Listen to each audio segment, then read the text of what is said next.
Kind of nice. I had about a week and a half, waiting until it's like watching paint dry the first week and a half, nothing to do, but we're getting some action. Thankful for the rain because I didn't have to make trips to my water barrel because, in the country we like to conserve our water. I don't just put a sprinkler out here. I make quite a hike with 2 water jugs and make the trips to all my rows. So, it was nice to have a break. For the last week, not having to worry about my garden, but now comes the hard work, comes the tending to your garden, making it look pretty, bringing your crops.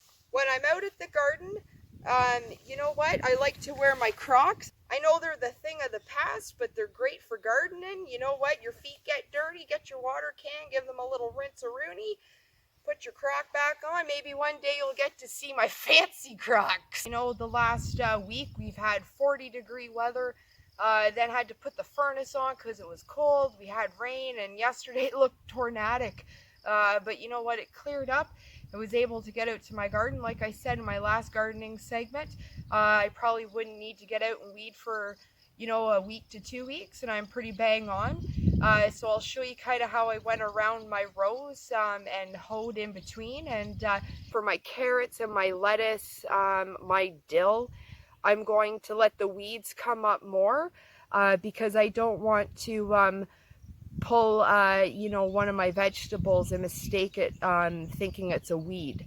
So I'm going to give it about another week or so before I even get in and start pulling stuff up. So I'm going to just go along the edge of where my carrots are so I don't take them up.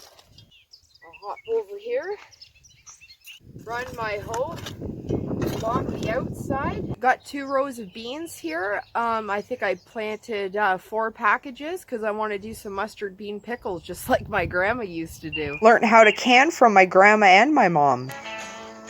If you want to can with me this summer, go out and get yourself some mason jars. I'll show you how you can save some money and impress your friends once you see them by showing up with a jar of pickles. Yeah, I know. I can't wait to get out of the house either. I can't wait till we get back to normal. Yeah. All right, well, the next time that we see each other, we'll get together and I'll bring the pickles. Yeah, okay, you take care. Don't catch the Rona. Bye. These 2 rows right here are my beets, and I planted 4 packages of beets. This one right here, this row, if you remember from my last gardening segment, I got the seeds that were the seed tape that looks like toilet paper. And as I suspected, they're not doing very well. But this row over here where it's just seeds, I'm getting lots of beets come up. Again, there's beets and it looks like weeds in there too. And I'm going to let my beets come up more before I pull my weeds because I don't want to pull, a beet thinking it was a weed. These 2 rows, I have my dill coming up. I've planted 2 packages of dill for when I make my sandwich dill pickles. It's my dill. Now I got my tomatoes here, but last week we had temperatures in 40 degrees here, and then a few days later we had to put the fire on because it was so cold, and then yesterday it looked tornadic out. But my tomatoes, my peppers, and my watermelon, they're kind of looking a little rough just from the heat. I believe it's the heat because I've planted them from inside to the garden before other years and I've had success, but I've never planted and then had, it be like 40 degrees. So I've been out here giving my plants basically some mouth to mouth, getting the dead leaves off and, hoping that, I can rejuvenate them. So this row right here, this is my radish. I think I have 2 packages of radish on the go. It's coming up pretty nice, so you can tell right now what's a weed and what's a vegetable because it's coming up pretty good. Got 2 packages of lettuce here, one here and one in this row. One is leaf lettuce and one is romaine. Like I said about keeping distance in between your rows. So right here is where my lettuce and my dill end. So I've left myself quite a bit of room because here's where all the viney stuff starts. This is a row of cucumbers right here, and I have another row of cucumbers right here as well. For my cucumbers, I planted 3 packages of cucumbers so that I can do things like relishes and sandwich dill pickles again this year. So again, make sure you stay tuned because we're going to do some canning.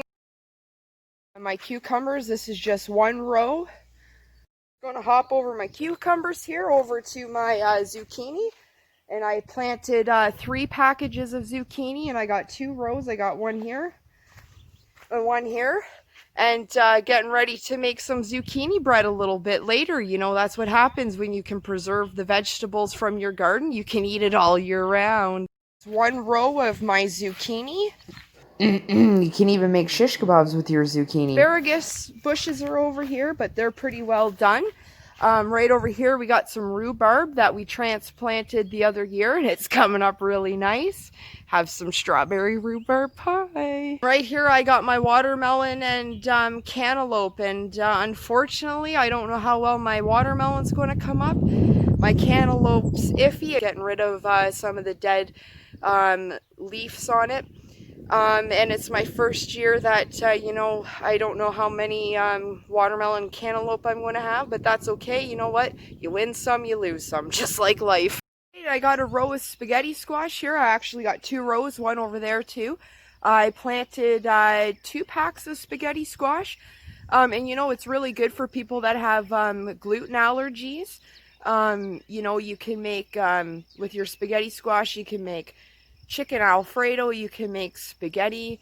I've made like a taco sort of deal with my spaghetti squash. So yeah, it's perfect. It replaces, you know, your pasta, and it can be quite filling. It's one row of my spaghetti squash. I have 2. And over my spaghetti squash, got 2 rows here. My pumpkins are coming up, and I got quite a bit happening right there for pumpkins too. You know what? Trick or treat. Smell my feet. A row of pumpkins. I want to do some beets, tomatoes, relish, and I don't know if I just said tomatoes, and you know, anything that you don't have from your garden that comes up, you can always go see your local farmers. And you can still do some preservatives for the winter and follow along. I want to do some mustard bean pickles like my grandma did. And I would like to get my hands on some peaches and do down some peaches and pears as well this summer. Follow along this summer. Tell your friends if you're looking at getting into canning and preserving your vegetables. You can do it also by putting some things in the freezer, and I'll show you how to do some of that. You're going to want to water your garden when the sun's going down so you don't burn your plants. And if you want your own pickles like me here on my burger, then make sure you like and share and follow me on Facebook and subscribe on YouTube. We got some canning to do this summer. Why not throw in a little workout while you're at the garden? And hey, we got a she shed to build too. I better get at